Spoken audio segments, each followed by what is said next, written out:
하나님 아버지 감사합니다. 오늘도 하나님께서 저희들을 발걸음을 인도해 주셔서 말씀이 선포되는 예배의 자리에 나왔습니다. 하나님께서 도우셔서 말씀이 선포될 때에 전하는 자나 듣는 자 모두가 하나님의 은혜를 받게 하여 주시옵소서. 성령 하나님의 도우심을 구하오며 예수님의 이름으로 기도합니다. 아멘. 고린도전서 15장은 계속 부활에 대해서 이야기하고 있습니다. 지금 15장 세 번째 시간인데요. 오늘도 부활에 대해서 이야기하고 있습니다. 아담에 대해서도 이야기가 나왔고 예수님에 대해서도 이야기가 나왔습니다. 오늘 말씀은 어떻게 보면 참으로 우리가 왜 부활을 우리가 깨달아야 되는지, 왜 부활을 우리가 붙잡아야 되는지 이야기를 해주고 있는 겁니다. 이 부활을, 예수님의 부활을 믿지 못하면 우리는 이 세상에서 제일 불쌍한 사람이 되는 겁니다. 이 부활이 없었다면 우리는 예수님을 믿을 필요가 없습니다. 하나님을 섬길 필요도 없습니다. 다른 사람들처럼 우상을 섬겨도 되는 거죠. 그러나 예수님이 이 땅에 오셨고 이 땅에서 사람들과 똑같이 사시다가 하나님의 때가 되었을 때에 예수님은 하나님의 나라에 대해서 말씀을 하셨고 그 당시에 그 말씀을 들었던 사람들이 이것은 사람의 소리가 아니라 정말 이제까지 들어보지 못했던 권세 있는 말씀이다. 이렇게 말씀하실 때 그 모든 것들은 예수님 스스로 말씀하시는 것이 아니라 하나님이 주신 것들, 알려주신 것들을 전한다고 말씀하시죠. 오늘 말씀도 예수님께서 죽은 자 가운데서 다시 살아나사 잠자는 자들의 첫 열매가 되셨다 이렇게 얘기하고 있습니다. 우리는 과일나무가 이렇게 심어서 1년이 지나 2년이 지나 이제 몇 년이 지나면 열매가 풍성하게 열리는데 첫 열매라고 하는 것은 상당히 우리에게 의미를 주잖아요. 과일나무에 뭐 50개, 100개의 열매가 맺혀 있는데 그 중에 제일 먼저 익는 열매라고 생각해 보세요. 첫 열매. 그러면 이 첫 열매를 보면서 나머지의 열매들도 분명히 익을 것이다라고 우리가 생각을 하잖아요. 이건 자연 속에 나타나 있는 하나님의 섭리예요. 그런데 많은 사람들이 첫 열매가 익었는데도 나머지는 안 익을 거야 이렇게 생각하는 사람 없잖아요. 그래서 오늘 첫 절에 나오는 잠자는 자들의 첫 열매가 되셨도다. 첫 열매는 다시 예수님이 살아나셨기 때문에 첫 열매가 되셨다라고 이렇게 말하고 있는 겁니다. 그래서 우리가 예수님을 믿는 이유, 우리가 나중에 죽었다가 첫째 사망에서 죽었다가 육신과 영혼이 갈라지는 그 첫 번째 죽음에서 우리가 죽었다가 예수님이 오시면 우리도 예수님이 죽었다가 다시 살아나신 것처럼 우리도 다시 살아날 것이라고 하는 그 이야기가 지금 첫 열매 속에 들어있는 겁니다. 예수님이 다시 살아나셔서 부활하신 그 사건이 많은 사람들의 눈과 또 많은 사람들의 앞에서 또 40일 동안 지내시다가 승천하셨잖아요. 그것을 본 사람들이 증거하고 전하고 하다가 우리까지 왔다고 했잖아요. 앞으로 또 어떤 사람이 하나님의 말씀을 또 전달받을지는 모르지만 계속 전달이 돼서 여기까지 왔습니다. 그래서 예수님은 첫 번째로 이 세상에서 사람으로서, 사람의 모습을 가진 사람으로서 다시 살아나신 첫 번째가 되셨다라고 이렇게 이야기하는 겁니다. 그러면 여기에서 좀 더 생각해 보면 우리가 예수님을 믿고 따르잖아요. 여러분들이 지금 하나님의 말씀을 듣고 예수님의 이름으로 기도하고 하나님께 우리가 원하는 것 감사도 드리고 또 우리가 원하는 것도 얘기하잖아요. 그런 것들이 우리에게 이루어질 것이라고 하는 것을 우리가 느끼고 깨달아야 되는 겁니다. 예수님이 첫 열매로 보여주셨잖아요. 그래서 우리가 예수님을 믿고 따르기 때문에 우리도 첫 번째 죽음에서 사망에서 죽지만 예수님이 다시 오시면 우리가 그때 다시 영과 그 신령한 몸이 만나는 그런 시간이 온다는 겁니다. 예수님의 모습처럼. 우리가 예수님이 부활하시고 문을 다 닫아놨는데 제자들이 모여서 어떤 상황인지 모르지만 예수님께서 들어오셔서 제자들을 만나주셨잖아요. 문이 다 닫혀 있는데 그런 신령한 몸으로 우리도 예수님이 다시 오실 때에 그런 몸으로 일어난다는 거죠. 이것이 우리가 예수님의 부활이 첫 열매인 것처럼 우리가 두 번째, 세 번째, 네 번째 열매로 익어간다는 것을 보여주는 겁니다. 그래서 과일나무를 제가 예를 들었잖아요. 50개가 열렸던 100개가 열렸던 첫 열매가 익기 시작하면 나머지 열매도 익을 것이다라는 걸 우리가 확신하는 것처럼 예수님이 우리를 위해서 이 땅에 오셨다가 십자가 위에서 피 흘려 죽으셨지만 다시 살아나셨다는 이 부활, 우리에게도 당연하게 우리에게 임한다는 거죠. 그러니까 여러분들은 지옥으로 갈 사람으로 부활하는 것이 아니라 예수님 앞으로 가서 천국, 하나님 아버지 계신 곳으로 갈 수 있는 그런 사람으로 예수님을 믿는다고 하고 하나님의 말씀을 지키며 살라고 하기 때문에 하나님을 섬기기 때문에 부활한다는 거예요. 그것은 예수님의 부활로 보여주신 그 증거를 우리가 믿기에 그렇게 우리도 다시 살아난다는 것을 성경은 말해주고 있는 겁니다. 그래서 이 말씀이 어떤 사람들은 사람이 어떻게 죽으면 끝이지 어떻게 다시 살아나냐 그런 사람들이 태반입니다. 그러나 성경은 확실하게 이야기하고 있습니다. 사람은 한 번 죽는 것은 하나님이 정하신 길이지만 그 후에 심판이 있다는 거예요. 예수님을 믿고 사는 사람이냐 믿지 않는 사람이냐 그것을 성경은 또 이야기하고 있죠. 22절에 보면 이렇게 이야기합니다. 아담 안에서 모든 사람이 죽은 것 같이 그리스도 안에서 모든 사람이 삶을 얻으리라. 우리는 우리의 조상 한 사람 아담 때문에 죄가 들어왔다고 하잖아요. 우리가 사는 세상에. 그런데 예수님 한 분 때문에 또 우리가 그리스도 안에서 모든 사람이 삶을 얻는데요. 새로운 삶을 얻는다는 거예요. 그러니까 좀 우리 삶에 가깝게 이야기하면 내가 너무나 이제 힘들어서 어려움에 막다른 골목에 다다라서 도저히 살아날 희망이 없는데 누군가가 와서 도움을 줘서 살 길이 열리면 야, 내가 이제 새로운 마음으로 정말 살아야지 하는 것도 있잖아요. 그것처럼 나도 저 사람처럼 누군가 어려운 사람 도우면서 살 거야. 이런 생각으로 새로운 사람으로 변하는 것처럼 우리는 예수님을 통해서 새로운 삶이 이어지는데 그것이 우리가 죄로 말미암아 죽어있던 사람이에요.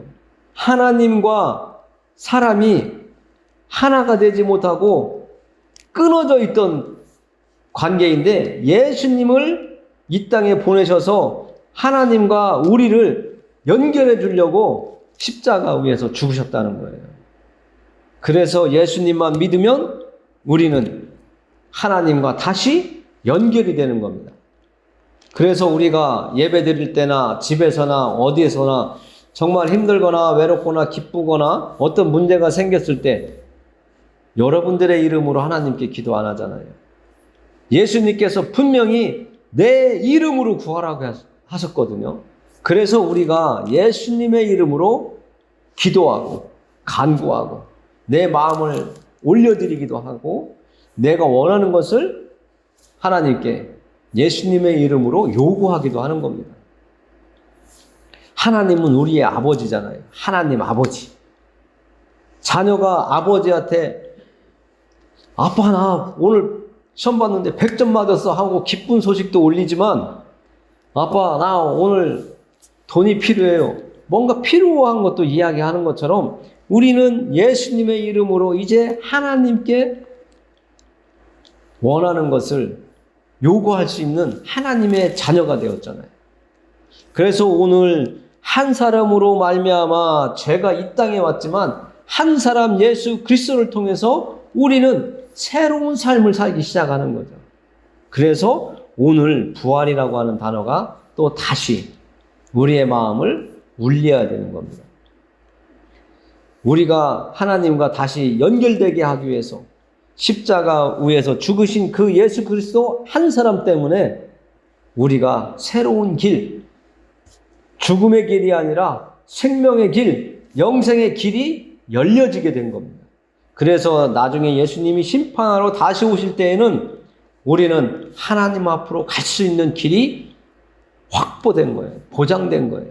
예수님을 내가 멀리 던지지 않으면 하나님 앞으로 갈 수 있는 겁니다. 그래서 우리가 예수님과 함께 동행하는 삶을 살아야 된다. 하나님의 말씀을 우리 마음에 두고 살아야 된다라고 이야기하는 겁니다. 정말 하나님은 질서의 하나님인 것을 이야기하고 있습니다. 28절에 보면 만물을 그에게 복종하게 하실 때에는 아들 자신도 그때에 만물을 자기에게 복종하게 하신 이에게 복종하게 되리니 이는 하나님이 만유의 주로서 만유 안에 계시려 하심이라. 질서가 있다는 거예요. 항상 말씀드리지만 하나님이 이 세상을 만드실 때에 질서를 세우셨어요. 그래서 해와 달과 별도 질서 있게 움직이잖아요. 낮에는 해, 밤에는 달과 별이 우리 눈에 보이잖아요. 이게 다 하나님의 질서거든요. 가정에서는 할아버지, 아버지, 나, 그리고 아들, 손자, 손녀, 이렇게 쭈루룩 관계가 질서 있게 이어지는 것처럼 예수님이 하나님께 복종하신다는 거예요. 우리는 하나님의 질서를 깨트리기보다는 그것을 잘 보존하고 하나님의 말씀대로 살아가려고 할 때에 하나님은 우리를 더욱더 가까이 품어주시고 우리에게 필요한 것들을 내가 원하는 한 가지보다도 하나님이 더 좋은 것으로 2가지, 3가지 주시는 아버지가 되십니다. 내가 그래서 이 땅에서 예수님을 믿는 동안 하나님을 섬기고 하나님 말씀대로 산다고 하면서 내 마음대로 사는 그런 사람들은 하나님이 아직 멀었구나 이렇게 이야기하시죠. 우리의 자식이 아버지 이제는 아버지 말씀이라면 무조건 순종하겠습니다. 복종하겠습니다. 하고서 며칠만 지나면 자기 생각대로 움직이는 사람들이 많잖아요. 하나님 아버지께서도 하나님의 말씀을 듣지 않는 사람들보다 하나님의 말씀대로 살려고 하는 그 순종하는 하나님의 질서에 맞게 살아가려고 하는 그 사람들에게 하나님은 좋은 것으로 공급해 주시는 겁니다. 그래서 하나님의 질서가 예수 그리스도를 믿으면 하나님 앞으로 올 수 있다. 말씀하신 그대로 우리가 예수님만 믿으면 하나님 앞으로 가게 된다는 것을 이야기할 수 있는 겁니다.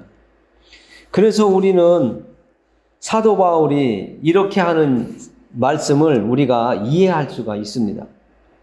하나님의 기쁨이 되기 위해서 하나님의 말씀을 증거하기 위해서 형제들에게 또 하나님을 모르는 이방인들에게 불신자들에게 내가 참는 이유가 하나님이 원하시기 때문에 견디고 참고 때로는 수치도 당하고 살아가는 겁니다. 그래서 바울이 그것을 이겨낼 수 있는 힘이 여기에서 나온다라고 이야기합니다. 31절. 형제들아, 내가 그리스도 예수 우리 주 안에서 가진 바 너희에 대한 나의 자랑을 두고 단언하노니 나는 날마다 죽노라. 부부싸움도 그렇습니다.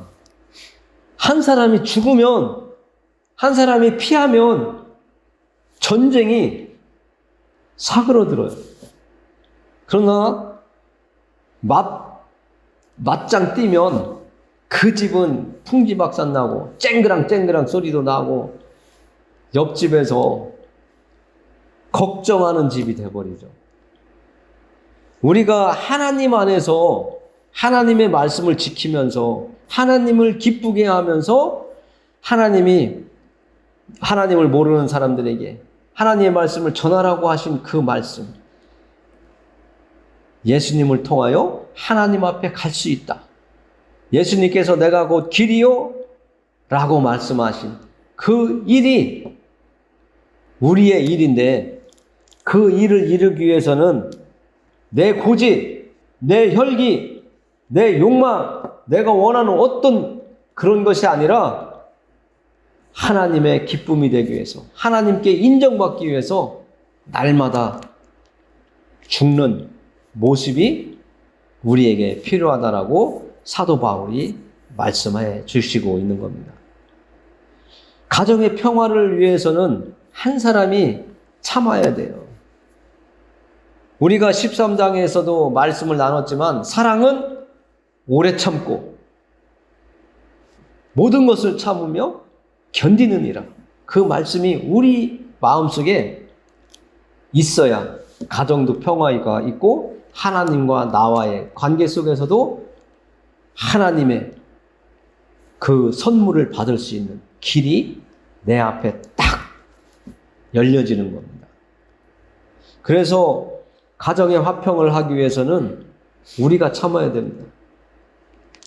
아내 떨어 참으라, 신랑 떨어 참으라, 자녀들한테 네가 잘못해서 그래 임마 하고 이런 이야기가 아니라 내가 좀 더 포용하고 이해하고 하나님께 기도하면서 하나님이 주시는 평화, 그 평강이 우리 가정에 있을 수 있도록 마음속으로 기도하면서 우리가 찾고 품을 수 있는 하나님의 마음을 우리가 가졌을 때 우리는 바울이 말씀하신 나는 날마다 죽노라를 이해할 수 있는 겁니다. 가정의 평화를 위해서 내가 죽으면 가정은 평화로운 거예요.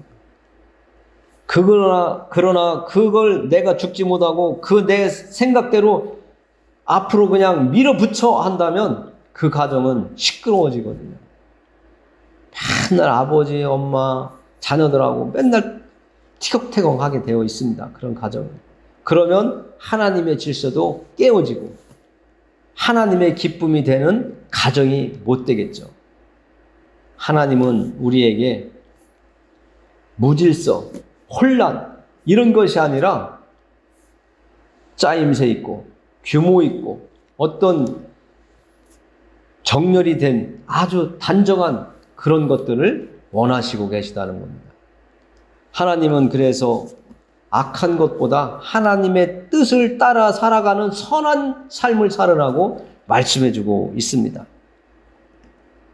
오늘 우리에게 주신 말씀은 한 사람으로 말미암아 이 땅에 죄가 들어오고 또 한 사람으로 말미암아 우리가 생명의 길을 얻을 수 있게 됐다는 내용이 참으로 중요합니다. 여러분들이 아담의 불순종 때문에 우리가 죄를 우리가 안고 태어나고 그 죄 때문에 한 번 죽는 그 대가를 치러야 되는데 우리는 예수님 한 분 때문에 이제는 그 죽음 후에 우리는 하나님과 함께 할 수 있는 길이 열려졌다는 겁니다. 이게 기쁜 소식인 거예요. 그래서 하나님과 함께 살기 때문에 천국 가잖아요. 예수 믿고 천국 갑시다. 이 말이 이 뜻이고요. 예수 믿지 않는 사람은 죽음 다음에 두 번째 죽음인 지옥으로 가게 되는 겁니다. 천국에서 영원히 사시겠습니까? 지옥에서 그 불도 꺼지지 않는 그 무서운 지옥에서 사시겠습니까? 우리는 예수님을 잘 믿고 이 땅을 살다가 하나님이 부르실 때에 천국으로 가야지 되지 않겠습니까? 이제까지 하나님의 말씀을 듣고 예배의 시간에 나와서 하나님께 드렸던 이 모든 시간들, 지나온 날들이 아깝지 않도록 남은 날들도 예수 그리스도 안에서 우리가 새로운 삶을 지속적으로 하는 우리가 되기를 하나님께서 원하시면서 오늘 말씀을 주셨습니다. 기도하겠습니다. 하나님 아버지 감사합니다. 우리는 예수 그리스도를 만남으로 인해서 죽음을 두려워하지 않고 그 죽음을 통과하여야만 하나님 아버지 품으로 우리가 갈 수 있음을 배웠습니다. 새로운 삶을 주신 예수 그리스도를 또 오늘도 만났습니다. 하나님, 우리를 다시 살려주시고 날마다 새롭게 시작할 수 있게 해주셔서 감사합니다. 정말 우리의 인생 막바지에 이를수록 하나님의 뜻에 더욱더 합당하게 살아갈 수 있도록 마음도 붙잡아 주시고 믿음도 은사로 주시옵소서. 예수 그리스도의 이름을 의지하여 기도합니다. 아멘.